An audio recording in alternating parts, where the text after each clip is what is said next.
Donc bonjour à tous, je suis ravie de vous retrouver pour ce début d'année 2026 et pour cette semaine qui est très riche en configuration astrologique avec quelque chose d'assez particulier puisqu'on a Mars, Soleil et Vénus qui sont conjoints, c'est ce qu'on va appeler un quasimi, donc on va expliquer aussi ces termes, vous allez pouvoir aussi peut-être voir passer des fois sur les réseaux sociaux, donc ce qu'on appelle le Venus Star Point, donc je vais revenir un petit peu sur les définitions, les origines, quel peut être le symbole, et tout ça est opposé à Jupiter, donc il y a une configuration assez particulière, c'est pas tous les jours, j'allais dire, comme astrologue, qu'on voit cette régénération par le Soleil des amants cosmiques que sont Vénus et Mars. Et donc on va essayer d'explorer comme toujours une partie du symbolisme, hein, bien sûr, je ne prétends pas épuiser toute la richesse symbolique de ces aspects, avec toujours l'aspect mythologique, archétypal, basé sur l'astrologie ancienne, et toujours aussi une forte dimension jungienne dans mes analyses. Donc, c'est un petit peu le fil. Je voulais aussi peut-être que certains d'entre vous qui me suivaient sur les réseaux sociaux, notamment sur Instagram, ont vu que j'ai un peu déserté, je crois, depuis septembre, parce que euh, j'aimais écrire des textes longs et c'est toujours un peu compliqué, j'ai du mal à faire des carousels, donc j'aimerais reprendre un petit peu cette plateforme, mais peut-être je voulais savoir aussi si c'est quelque chose qui vous intéresserait, donc peut-être sous un format plus court ou qui renvoie au contraire justement à des articles plus longs, hein, mais toujours avec une esthétique qui n'est pas souvent forcément liée à l'astrologie, mais pour moi, il y a une poésie dans l'astrologie que j'aimerais aussi peut-être plus partager. Donc, n'hésitez pas si vous avez des suggestions, des envies, parce que avant tout, mon idée ici, c'est de partager justement la passion, la connaissance, de tisser du sens, et puis de remettre le monde symbolique, j'allais dire, au cœur de nos vies. Donc, on a cette semaine un aspect, comme je vous le disais, enfin des aspects particuliers. Donc, on va avoir Vénus en quasimi avec le Soleil exactement mardi, le Soleil en quasimi avec Mars vendredi, et les amants cosmiques Vénus et Mars jeudi. Et en plus, on a des oppositions à Jupiter. Donc, euh, vendredi, on a l'opposition Vénus-Jupiter. Samedi, on a l'opposition Soleil-Jupiter, Mars-Jupiter. Donc, vous voyez, on a vraiment une semaine où on a en quelque sorte une triple conjonction Soleil-Mars-Vénus opposée à Jupiter. Et qu'est-ce qui est important, c'est qu'ils sont tous, que ce soit Vénus, que ce soit Mars ou que ce soit Jupiter, ils sont dans ce qu'on appelle un moment clé de leur cycle synodique. Donc, le cycle synodique, c'est le cycle des planètes en lien avec le Soleil. Et synodique, ça dans l'étymologie, moi j'aime beaucoup regarder toujours les étymologies, ça vient de réunion, cheminer ensemble. Donc c'est un petit peu comme ces expressions archétypales planétaires se rejoignent, sont illuminées par le soleil, sont régénérées. Alors, il y a Jupiter quand il est rétrograde, hein, vous savez que toutes les planètes, après, j'allais dire Mars, elles sont rétrogrades lorsqu'elles font leur opposition au Soleil. Donc c'est aussi un moment de mise en lumière, de prise de conscience par rapport à ce qu'on a exploré de Jupiter en Cancer. Donc c'est un petit peu tout ce qu'on va regarder, j'allais dire cette semaine, oui en effet cette semaine ensemble. Il faut savoir que la particularité, c'est qu'on est dans un axe Capricorne-Cancer. Donc vous avez, c'était Éric Béru qui disait c'est l'axe des cimes et des racines, c'est l'axe de l'élévation aussi dans le Capricorne, qui ne doit pas oublier de se nourrir des eaux subtiles, pardon. Vous êtes aussi dans le Capricorne dans tout ce qui est en lien avec la structure, alors que dans le Cancer, on est plus en lien avec ce qui est la matrice. Donc, il y a quelque chose qui est assez beau dans cet axe, parce que déjà, c'est un axe aussi de ce qu'on appelle la croix cardinale, donc qui vient initier quelque chose, qui vient amener du nouveau. Le Capricorne, c'est un signe qui, surtout en astrologie babylonienne, parlait de la porte des cieux. C'était quelque part le moment où les âmes allaient rejoindre leur immortalité après justement la mort terrestre. Donc, il y a quelque part cette idée que les planètes qui sont régénérées actuellement dans cet axe, surtout Vénus et Mars, les amants cosmiques, viennent se régénérer dans la sagesse du Capricorne. Et ce qui me faisait beaucoup, quand je préparais, hein, je prépare toujours à la main d'ailleurs mes vidéos, j'allais dire, ce qui me sautait aux yeux ou le symbolisme dans lequel je sentais de pouvoir approcher ça, c'est un symbolisme ancien du Capricorne qui est lié à la chèvre d'eau. hein. D'ailleurs, c'est souvent étrange. Beaucoup de personnes s'interrogent pourquoi le Capricorne est un signe dit féminin, alors qu'on a ces représentations un petit peu de l'ambition, de cette sorte de froideur ou de cette rigidité. Donc là, on est vraiment, on pourrait dire, dans des expressions du signe qui sont liées avec la personnalité, hein. Mais vous savez que les signes du zodiaque, euh, dans, en tout cas dans l'étude de l'astrologie, ont plusieurs fonctions. Et en effet, une fonction, c'est ces adjectifs qualificatifs qu'on va beaucoup trouver accolés aux planètes pour qualifier l'énergie d'une planète lorsqu'elle se trouve dans ce signe, mais c'est eux aussi qui organisent la matrice, puisque vous avez tous les signes de terre, tous les signes de feu, donc c'est vraiment... les signes, ils ont d'autres fonctions. Ce que je veux dire, c'est que seulement les qualités de la personnalité. Et puis, ils ont un symbolisme qui vient aussi de leur constellation, même si là, on est dans une astrologie tropicale, donc on n'est pas forcément lié aux constellations sidérales, mais il y a une influence, enfin, il y a eu un... J'allais dire, ils ont été nommés, il y a un lien au niveau de la sagesse ancestrale, au niveau de la sagesse mythologique, au niveau des imports-exports. Là, c'est plus le syncrétisme, on va dire. Mais c'est intéressant, c'est que le Capricorne renvoyait beaucoup dans les temps anciens à cette idée, comme je vous disais, de divinité aquatique, donc qui plongeait une sagesse dans la matrice, qui était là pour protéger l'humanité. Et puis petit à petit, au fil du temps, ces divinités sont devenues un petit peu associées au dieu Pan, hein. Je ne sais pas si vous voyez, dieu Pan, un peu les faunes aussi, qui sont très ambigus, qui ont même un côté un petit peu diabolique, hein. Mais on a oublié, par exemple, quand on pense au Capricorne comme un signe féminin, que Saturne était une divinité agraire dans un premier temps qui régnait.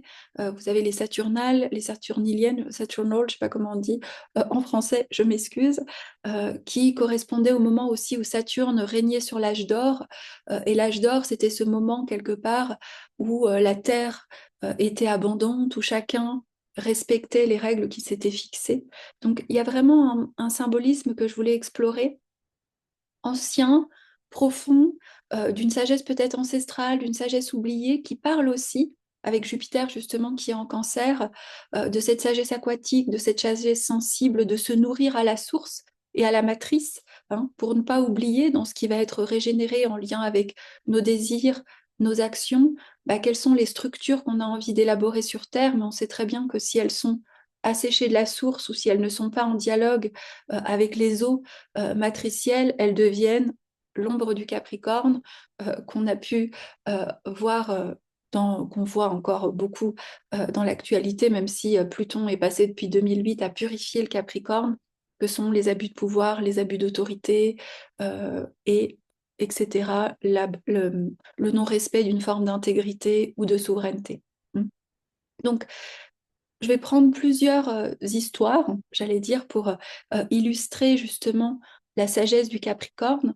Donc vous avez le Capricorne qui était lié, alors je ne suis pas sûre que je prononce bien, à Priscus. Donc Priscus était la première chèvre des mers qui avait été créée par Cronos, hein, et c'était une chèvre des mers qui était immortelle et qui vivait dans la mer et qu'elle régnait sur le temps.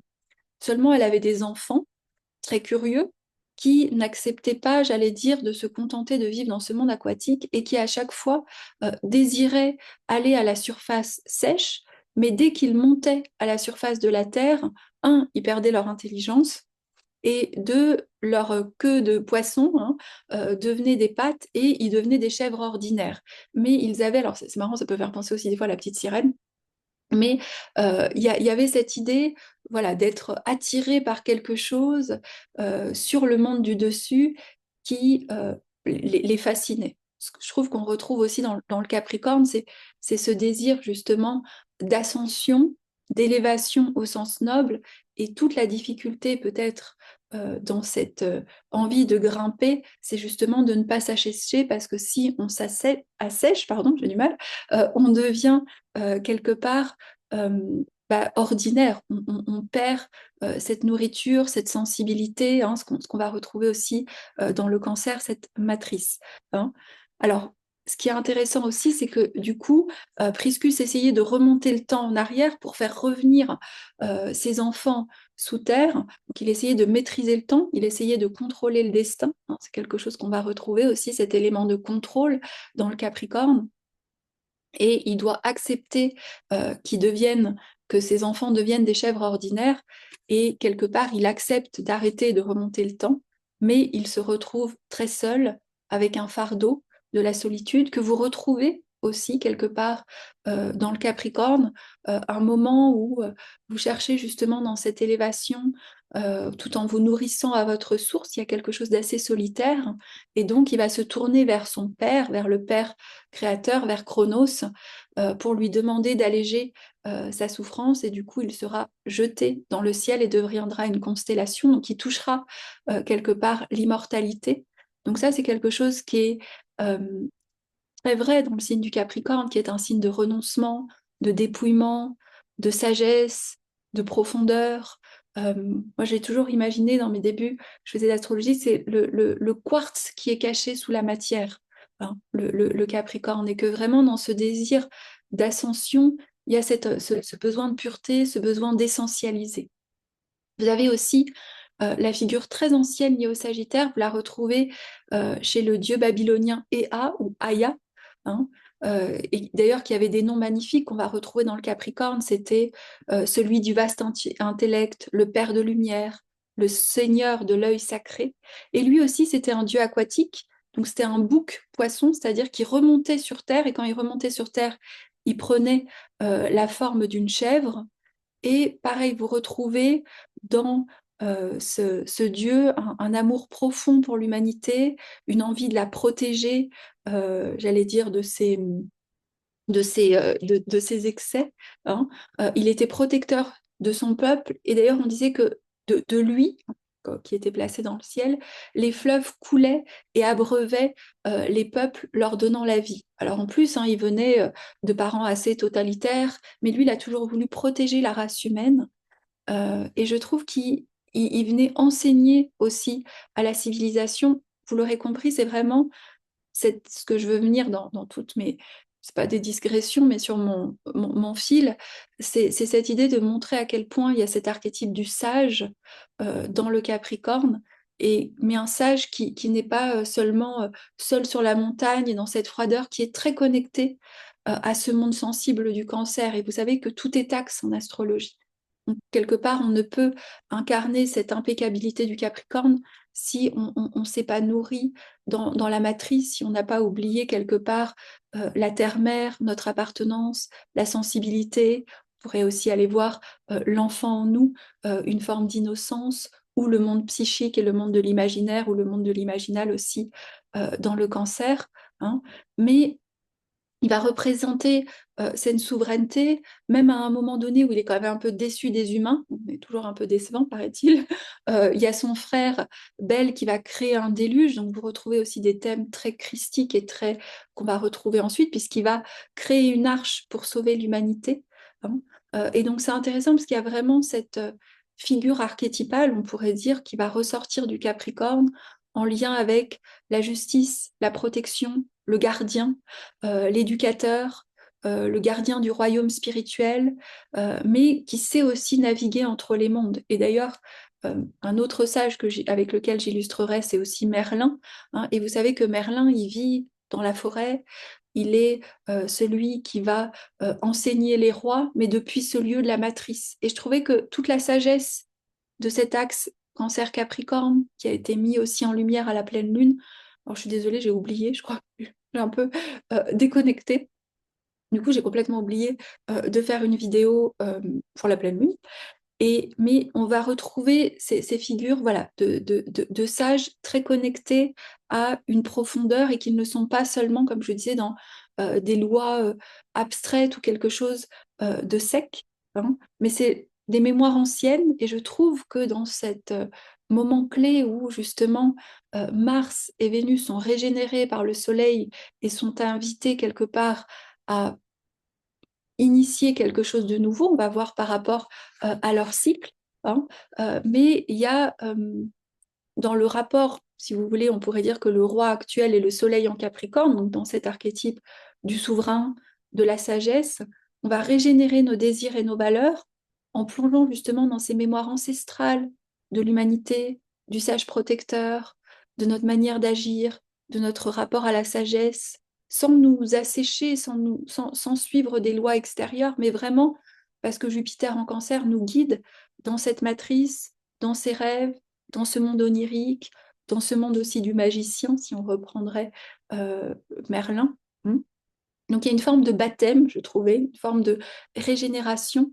Hein. Et l'opposition à Jupiter, elle nous parle que il ne faut pas justement oublier de s'abreuver dans ces eaux primordiales, celles de la matrice, celles de la sensibilité, celles du ressenti, celles du sentiment, celles de l'innocence, celles du rêve. Hein. Sinon, on va créer des structures, des désirs, une vie très ordonnée peut-être, très sage, mais très sèche. Hein. Et c'est ce qu'on ne veut pas, même si on est résistant souvent dans le Capricorne, mais il y a aussi toute cette douceur. Donc, dans un premier temps, on a le Casimi de Vénus.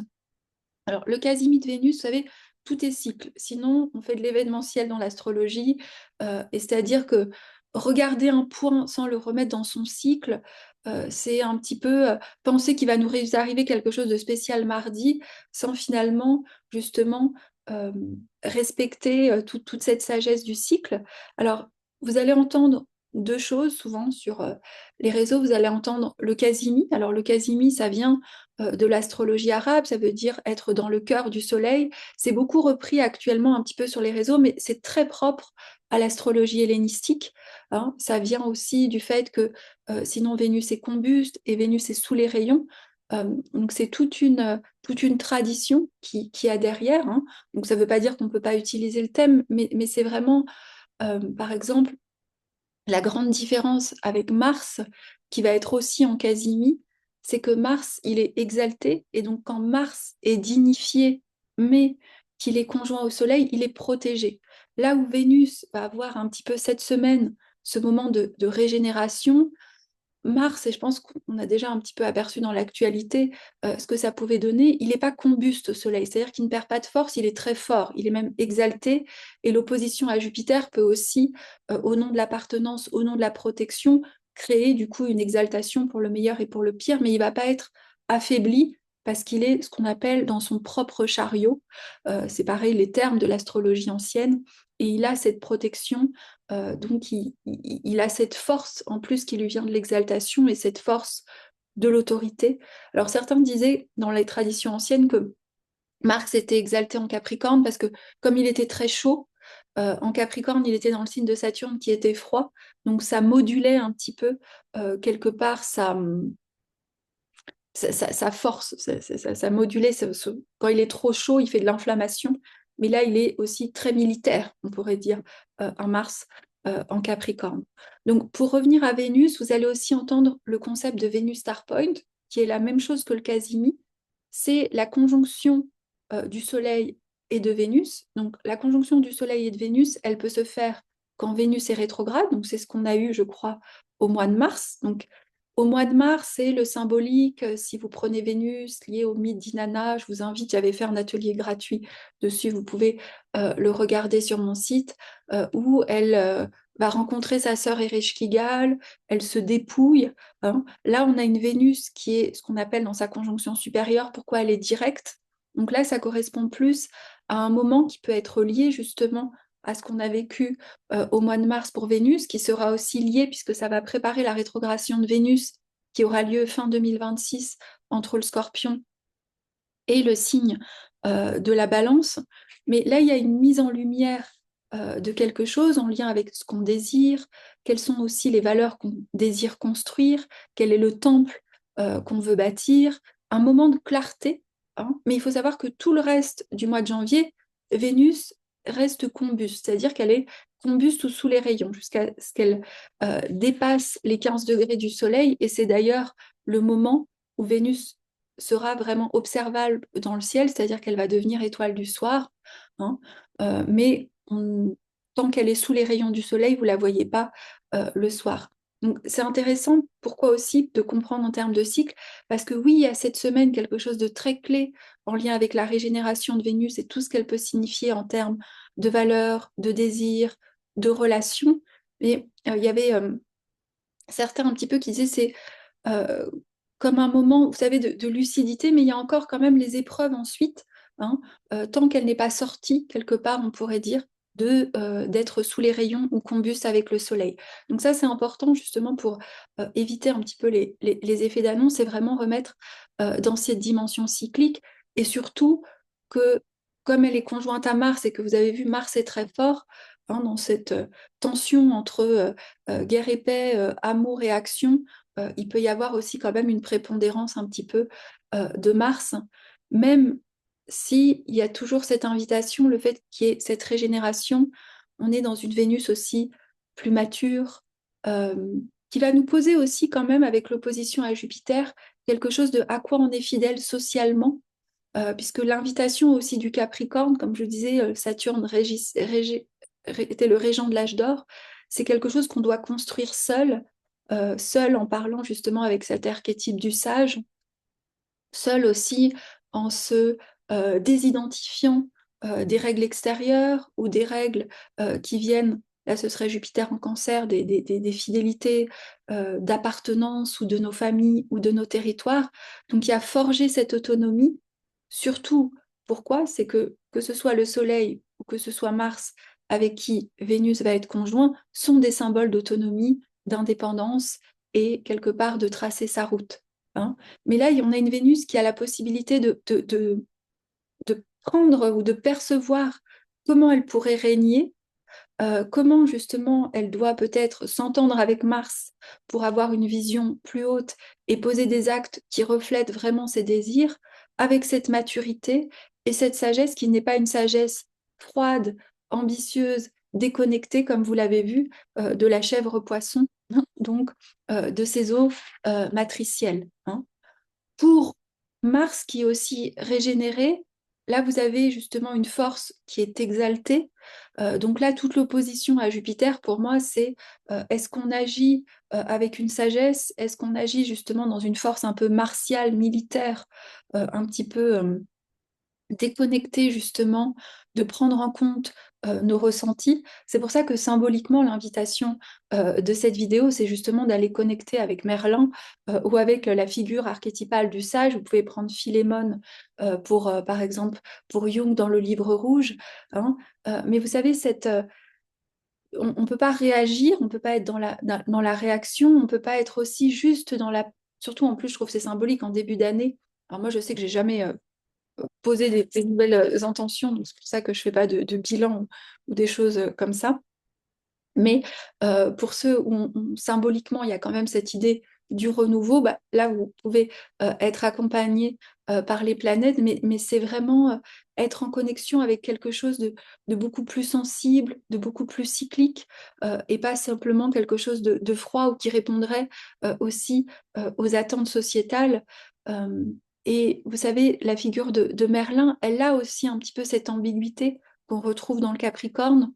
Merlin, il est né d'un démon et d'une vierge. Donc, du démon, il a la connaissance des choses cachées, de l'occulte, quelque chose qu'on va retrouver aussi des fois dans le Capricorne. On a entendu parler des roses noires, de Pan. Des fois, vous le voyez aussi associé dans le tarot à la figure du diable. Hein. Et puis la virginité qui fait penser à l'exaltation, au domicile de la lune en cancer, à ce qui va protéger au côté humain, au côté protecteur. Euh, Merlin, il vit dans la forêt, hein, dans la forêt de Brocéliande, mais qui est le symbole aussi de cette terre, de l'antre, du côté très instinctuel aussi de cette protection des animaux. Et donc là, un Mars en Capricorne, régénéré par le Soleil, à un moment où déjà il est exalté, avec l'opposition à Jupiter. Alors, dans l'ombre, ça peut exacerber, on est d'accord, mais dans la lumière, il y a une invitation aussi à poser en respectant Vénus, hein, donc en respectant les désirs, le besoin aussi de réceptivité qu'on va retrouver chez Vénus, mais même s'il est plus contenu en Capricorne, mais de respecter justement cette sagesse de la matrice, de ne pas foncer sans prendre en compte justement le monde symbolique, le monde imaginaire. Hein. Là, Mars, il est quelque part dans cette possibilité d'être un protecteur de causes où il va rendre allégeance à un dieu un peu louche, justement, à son père un peu démon pour son ascension un petit peu ambiguë, ou vraiment se positionner dans cette figure aussi de protecteur de l'humanité, même s'il a été déçu, pour reprendre le dieu Ea, euh, de construire une arche. Et cette arche, forcément, vous avez compris, au niveau symbolique, elle est à construire en nous pour pouvoir euh, respecter des espaces où on va agir justement depuis cette sagesse qui prend en compte justement où on s'est peut-être réfugié dans la forêt, mais pas seulement des lieux arides, des lieux un peu froids, des espaces de retraite aussi silencieux. Donc je trouvais qu'il y avait cette invitation un petit peu à aller voir Merlin, entre guillemets, à dialoguer avec lui pour pouvoir régénérer par un mariage intérieur. Hein. Vous savez que Mars et Vénus, c'est les amants cosmiques. Dans la mythologie, ils sont amants. Pourquoi? Parce que Vénus, elle est mariée à Héphaïstos. Hein. Donc, il y a aussi cet amour interdit. Vous avez aussi ces polarités. Hein. Alors là, on est un peu moins dans une rencontre passionné, feu, flamme, comme on l'avait peut-être à d'autres moments. Là, il y a quand même cette invitation à construire avec la maturité, avec le respect d'une sagesse ancienne, à nourrir le sensible, à agir depuis un espace vraiment d'intégrité et vraiment en plongeant dans cette sagesse archaïque. C'est comme si nous est peut-être demandé à ce moment tellement sensible parfois de malgré tout protéger cette humanité, cette vulnérabilité, construire des arches dans des espaces en nous, hein, des espaces sensibles, et pour que cela puisse informer aussi nos ambitions extérieures, justement nos envies d'élévation, hein, mais de jamais nous assécher. Je pense que c'est un petit peu le message de cette régénération. Et bien sûr, c'est valide pour comment on va s'engager au niveau de nos relations. Hein. Si je fais, comme je vous avais dit, la petite météo au niveau amour relationnel, il y a dans ces déjà plus qui sont des jours sacrés, il y a un moment clé en tout cas. Il y a comme un petit peu une nouvelle lune, j'allais dire, des amants cosmiques qui peut s'être régénérés, qui peuvent s'interroger sur le sens, qui peuvent s'interroger sur la forme. Mais comme toujours, il faudra peut-être attendre vraiment ce que... déjà, quand Vénus va arriver à son élégation maximale, alors je vous le dirai, quand elle va s'éloigner, après petit à petit, je pense que ce sera cet été, elle va ensuite s'approcher pour rétrograder, euh, il y a des choses qui vont bouger. Là, il y a quelque chose vraiment qui peut être mis comme un moment de grâce en lien avec nos désirs, nos aspirations, euh, toujours en regardant aussi comment on peut les exprimer dans le monde, mais comment on est habité vraiment à l'intérieur. Donc il y a aussi cette jonction de l'intime et l'extérieur qui demande à être régénéré et renouvelé aussi. Hein. Et on verra au fil des cycles comment les choses peuvent vraiment peut-être se matérialiser ou se mettre en lumière. Pourquoi? Parce que comme je vous le disais, si on prend un événement tout seul en astrologie, on le déconnecte des cycles, vous le déconnectez de votre propre thème, vous pouvez aussi créer euh, des choses qui, soit des fausses informations même pour vous, ou des faux stress que quelque chose devrait se passer à ce moment-là. Le mieux, c'est toujours cette observation et toujours ce dialogue entre extérieur et intérieur. Voilà, donc je vous souhaite à tous une belle semaine. Je reste disponible, bien sûr, pour les séances. Vous savez, je fais une séance spéciale pour les transits de 2026, même si on est d'accord, les planètes ne commencent pas forcément en 2026, mais on regarde quelque chose de bien complet. Et aussi pour le cours, donc, où on a déjà des ateliers qui commencent janvier-février. Le cours commence officiellement en mars, mais il y a des ateliers qui sont offerts, on va dire ça, en plus du cours d'un an à partir du mois de mars. Donc pareil, n'hésitez pas, je vous mets le lien pour les entretiens. Voilà, et je serai ravie de continuer à vous accompagner pour cette année.